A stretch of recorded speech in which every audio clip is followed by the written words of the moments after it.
Alors après 40 ans de pratique de la diabétologie et puis également après 40 ans de pratique du sport, notamment en montagne, il m'a semblé intéressant de réunir ces deux passions et de proposer à des personnes vivant avec un diabète de type 1, traité par pompe en boucle fermée, de participer à un trek en haute montagne.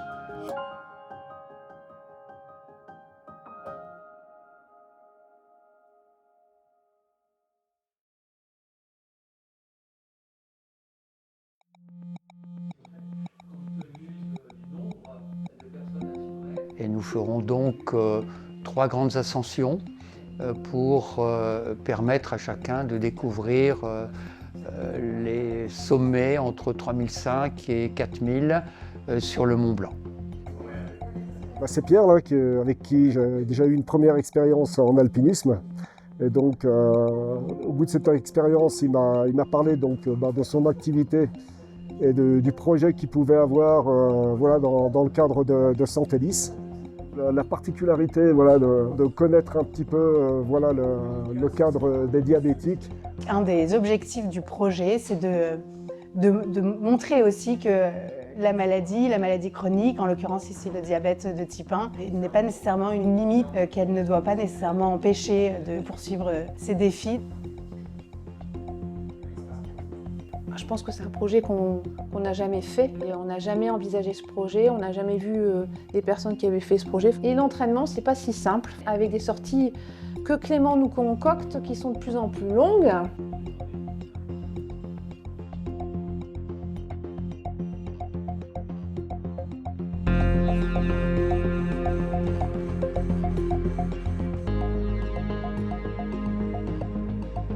Une séance de renforcement musculaire et 2 séances de course à pied, une plutôt axée sur de l'endurance et une sur du fractionné court, pour essayer d'augmenter un petit peu l'intensité et de réussir à maintenir une intensité élevée plus longtemps.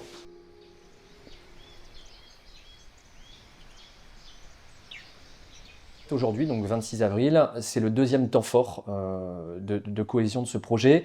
Donc on est en fait accueilli par la Villa Marguerite Yourcenar du département du Nord pour une journée en fait qui est tournée autour de la cohésion mais aussi de l'effort sportif. On vous remet les dotations, sac à dos, plus... Cette matinée est consacrée vraiment dans des ateliers où les gens ensemble vont réaliser un certain nombre de défis de préparation mentale et de cohésion. Et puis cet après-midi, on va partir autour des monts des Flandres pour une randonnée d'à peu près 20 km.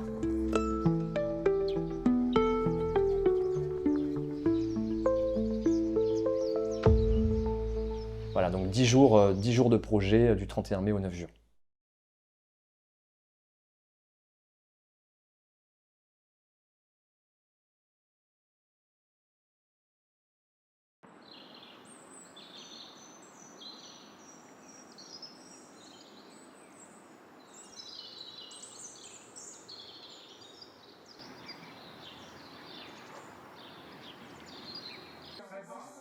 Nous sommes accompagnés par 4 chercheurs qui travaillent sur la physiologie musculaire en situation de sport et là pour le coup en situation d'hypoxie.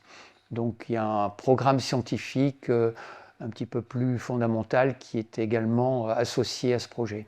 Un objectif est d'améliorer les algorithmes pour les personnes vivant avec un diabète et pratiquant une activité physique intense. Il y a plein d'autres choses, c'est comment on va être capable de réduire les taux de sucre trop bas qu'on appelle les hypoglycémies, les taux de sucre trop hauts qu'on appelle les hyperglycémies, peut-être même proposer des choses pour améliorer les pompes à insuline dans ce domaine d'activité physique intense prolongée. Il se pose beaucoup de questions sur comment on va adapter les débits de pompe, comment on va adapter la diététique dans des défis sportifs comme cela. Ça, il y a les mesures scientifiques et puis ce qu'on espère en sortir du projet pour la communauté, pour que les endocrinologues et les infirmières puissent mieux préparer les patients dans ce genre de choses et peut-être pour que nous, on apprenne des choses pour améliorer les pompes à insuline. Alors les professionnels, médecins, infirmières, diététiciennes qui vont les accompagner vont également apporter les conseils d'une part, mais aussi apprendre de ces expériences un petit peu extrêmes.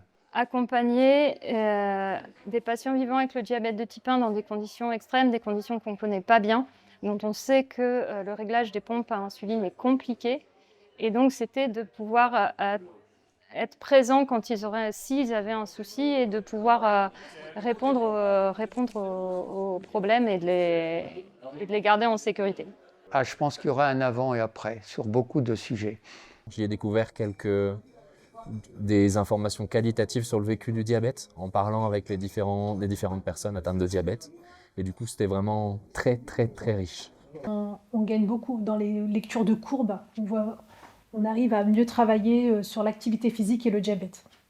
Et je pense que chacun pourra à la fois progresser sportivement, mais également dans la maîtrise du diabète et des adaptations thérapeutiques qui sont nécessaires dans ce contexte.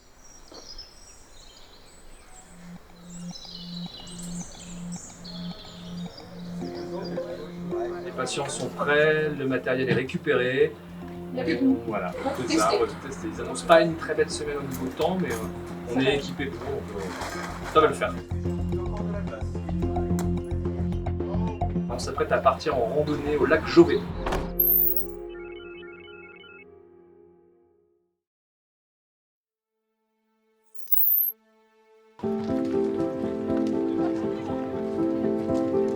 C'était assez compliqué puisque j'étais en hypoglycémie toute la matinée, j'étais très fatiguée, manque d'énergie. Elles m'ont fait super mal, j'ai fait une grosse hypoglycémie. Et le fait que je fasse beaucoup d'hypo, parce que les randonnées en altitude et l'insuline n'agit pas pareil que, on va dire, en ville, sur l'île ou quoi qu'est-ce. Donc en altitude, j'étais très très sensible à l'insuline. Donc je faisais des grosses hypos.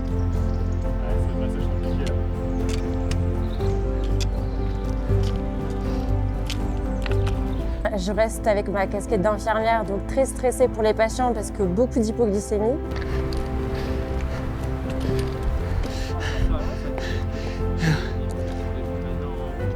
On a eu beaucoup d'hypoglycémie, ce qui ne nous a pas forcément rassurés dès le départ.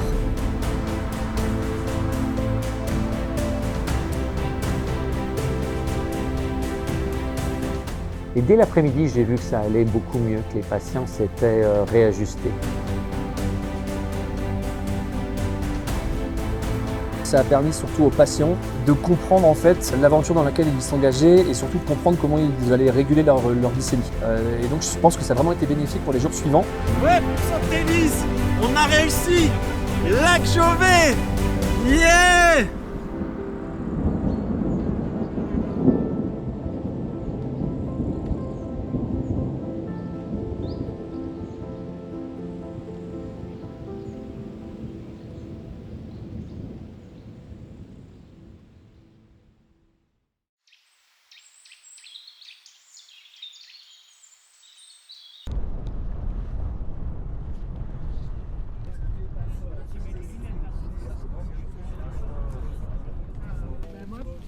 La météo n'était pas forcément là, mais pour la découverte de l'alpinisme et choses, bon, bien sûr la passion de la montagne.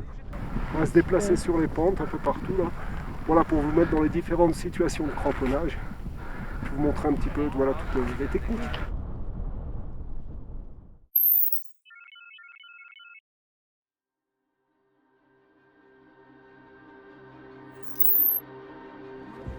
C'était l'initiation à l'alpinisme. Il y avait un peu plus d'appréhension avec tout l'équipement à mettre, les crampons et le travail en équipe. Donc il y avait l'appréhension de la découverte de l'inconnu, mais on a été super bien guidés. On a eu une formation avec des guides hyper expérimentés. Beaucoup moins physique, plutôt technique.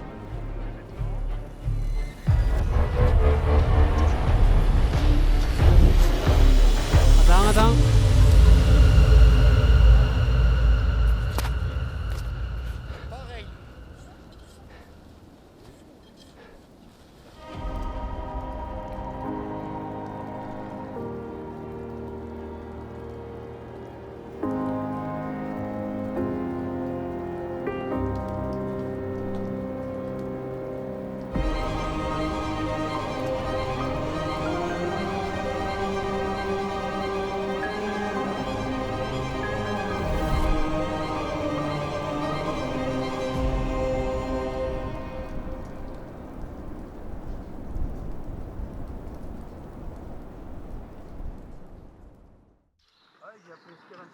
Le lendemain, on part pour une randonnée de 2 jours pour viser un sommet qui s'appelle l'aiguille de la Bérengère. On vous emmènera à peu près 3500 mètres d'altitude. Et donc là, on fait nuit en refuge.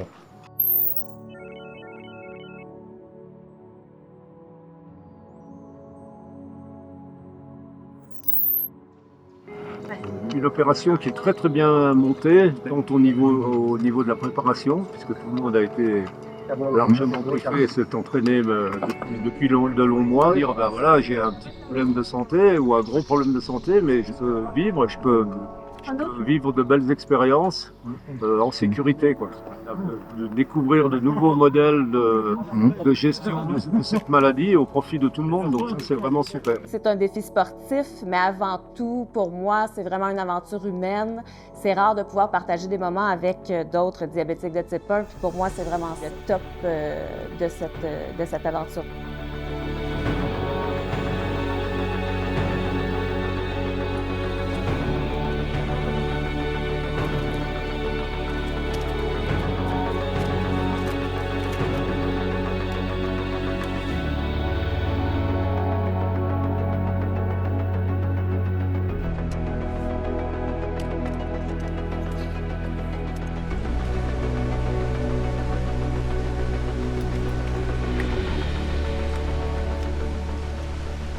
Le frein principal reste les différentes appréhensions en fonction de l'altitude, le vertige, mais chacun suit le guide et sa cordée. Et la préparation mentale qui nous a très bien aidés pendant ces 6 mois de préparation. Ça vous a plu? Pas, mais ok. Nickel.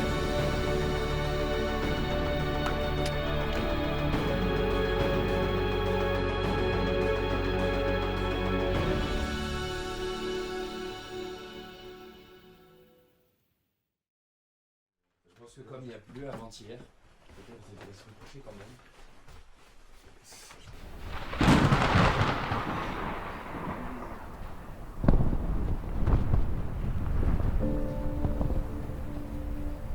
L'objectif de l'aiguille de la Bérengère, alors malheureusement la météo ne nous a pas permis de monter au sommet, mais on a quand même réussi à atteindre le refuge des conscrits.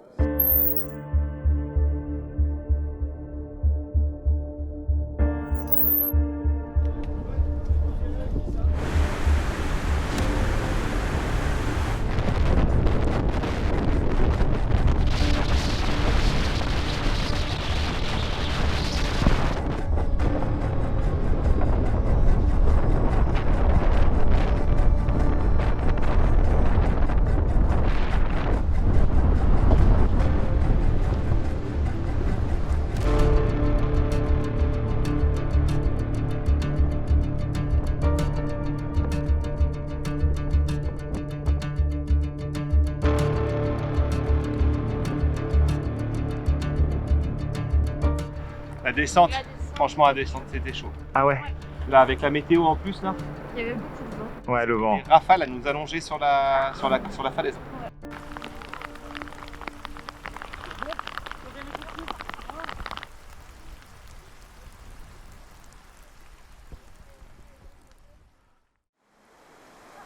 Troisième et dernier défi, également sur 2 jours, qui vise symboliquement à atteindre l'altitude des 4000 mètres.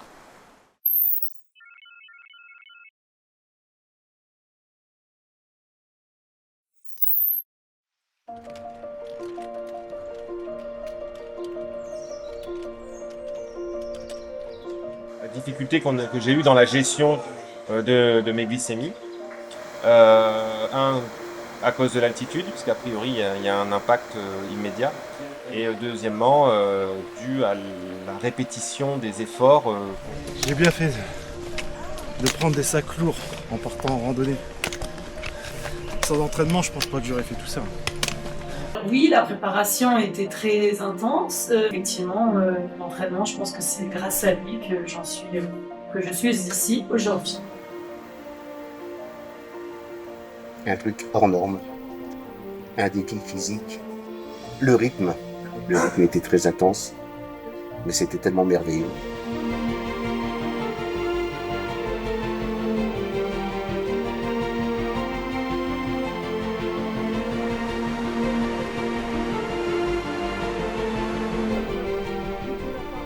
aller monter, gravir des sommets et se challenger et puis vraiment leur montrer que c'est possible de randonner, d'aller en altitude, de faire du sport pendant une journée complète.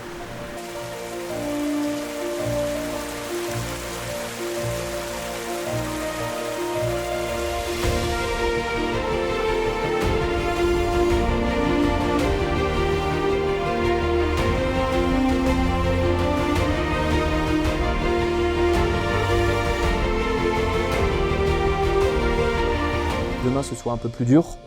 C'est une grosse journée.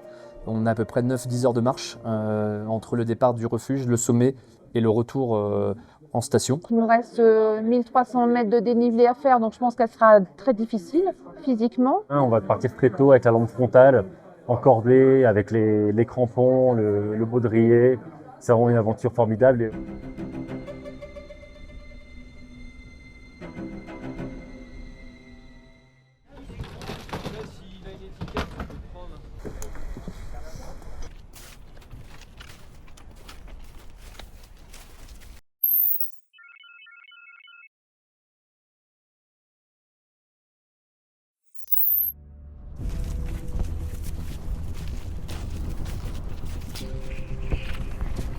En vrai, sur le moment, quand on commence à grimper, à sentir la fatigue, à sentir les douleurs, on se pose beaucoup de questions sur notre capacité à poursuivre. Les conditions météo nous ont éprouvés, nous ont forcés on est vraiment sortis de notre zone de confort. On a eu des conditions extrêmes d'un point de vue météo. Donc il a fallu faire de l'alpinisme dans un milieu extrême, presque sauvage, et c'était hyper grisant en fait, dans le sens où il y a eu un enthousiasme quand même assez débordant, il y a eu une anxiété quand même. Cette semaine a été vraiment intense à tout point de vue, d'un point de vue physique c'est vrai, mais surtout d'un point de vue mental. Il a fallu gérer des émotions. Alors c'était difficile. L'escalade en grand vent sur de la pierre mouillée, ça a été effrayant parfois. On a vraiment là la notion de ce qu'est une cordée, avec une solidarité absolument extraordinaire. Et je pense que ça va changer complètement la façon de concevoir les relations entre les personnes qui vivent avec un diabète, les médecins, les scientifiques. Mais dans tous les sens, chacun va changer son comportement grâce à ce qu'ils ont vécu ensemble, grâce au dépassement extraordinaire qu'ils ont été capables de faire. Il y a une réelle cohésion dans l'équipe qui nous a permis vraiment de prendre confiance et d'aller au-delà de nos limites. C'est une vraie motivation.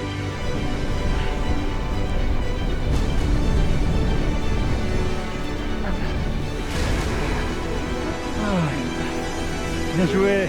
De la fierté d'avoir réussi sans encombre. Vraiment la sensation de se dire ça y est, on y est, on a dépassé les 4000 mètres, ça restera gravé à jamais. On a pu aller mettre le drapeau sans hélice à côté de la Vierge. Ces 8 derniers jours c'était intense, c'était beau, c'était riche en émotions, c'était des belles rencontres avec la nature et des belles rencontres humaines.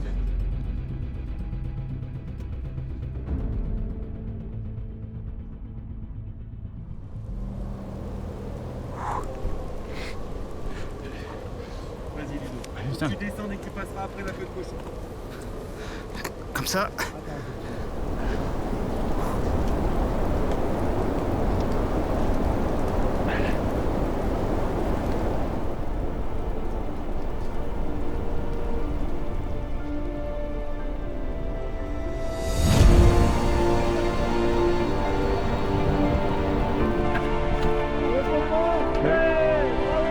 Cette expérience qu'on a tous vécue ensemble, je pense que ça va améliorer pour chacun la façon dont ils voient les choses et dont ils peuvent avancer. Et de montrer surtout que le dépassement est toujours possible.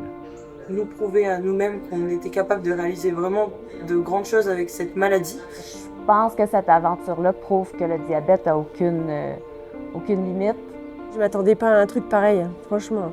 Ils m'ont fait faire des trucs incroyables.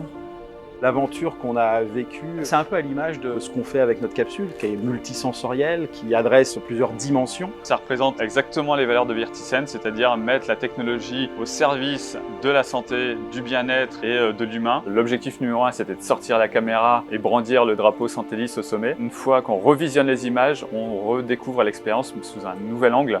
Le plus grand défi, c'est de bien équilibrer la partie scientifique, la partie de l'aventure, la partie sportive, aussi la partie émotionnelle, la partie humaine. C'est un peu ce qu'on essaye de faire vivre, c'est d'utiliser des images, du son, des odeurs, de la chaleur, du vent. Tout ça contribue à faire en sorte qu'il apporte bien-être, relaxation à des personnes fragilisées. Et nous, ça nous emmène au sommet.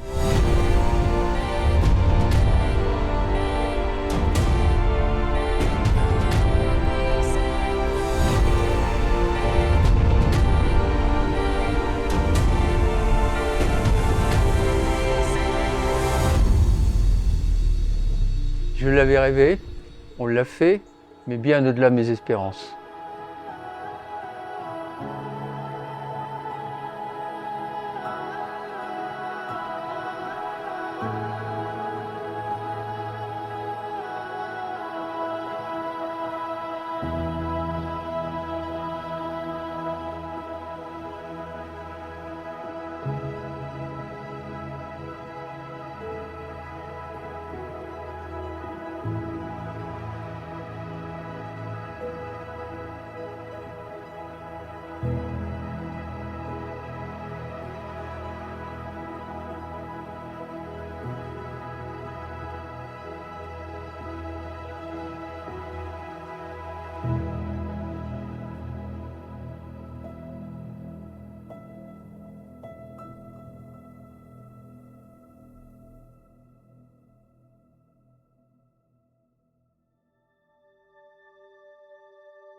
Merci beaucoup. Merci. Merci.